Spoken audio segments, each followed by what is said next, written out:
Station master को बुलाया, दावत दी जलसे में, किसी प्रोफेसर को दावत दी, बिरादरान वतन की हिम्मत अफजाई की, तो जमीयत क्यों आप तक पहुंचे, उन तक पहुंचे।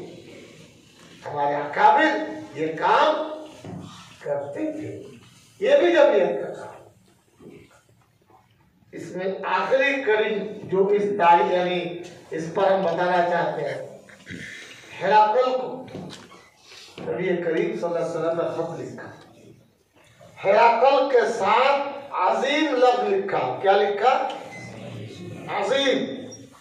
सहाबा किराम ने उस पर बातचीत की, अरे रसूल अकरम सल्लल्लाहु अलैहि वसल्लम, आप नबी, वो काफिर है, आप हिराकल के साथ अजीम का लफ्ज लिखा। तो रसूल मकबूल सल्लल्लाहु अलैहि वसल्लम जवाब देते हैं, वहां के लोग अजीम लफ्ज लिखकर उनकी इज्जत देते हैं, हिम्मत अफजाई करते हैं। हमने और इसलिए हमने अजीम का लफ्ज लिखा ताकि उस अजमत को सोचकर रवादारी का रास्ता खुल जाए। सोचिए, इसका मतलब है वह हिंदू भाई या गैर मुस्लिम भाई जिस लबो लहजा को इज्जत समझते हैं, आप वो इज्जत दीजिए।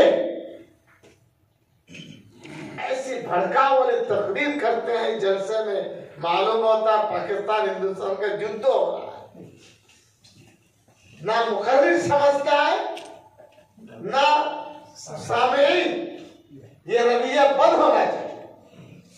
मुस्बत पहलू में तकरीर कीजिए, तभी हलक में उतरेगा। आप हजरात हमारे साथी हैं, लबो लहजा में इसको बुरा न माने। अब तकरीर, आप तंजीमी बात में पहला काम है वक्त लगाना चाहिए। आप वक्त नहीं लगाएंगे, तंजीम मजबूत नहीं होगी। खुद सोचिए कितना वक्त दे सकते हैं, बार बार ही काम का भी कहा था, अब भी।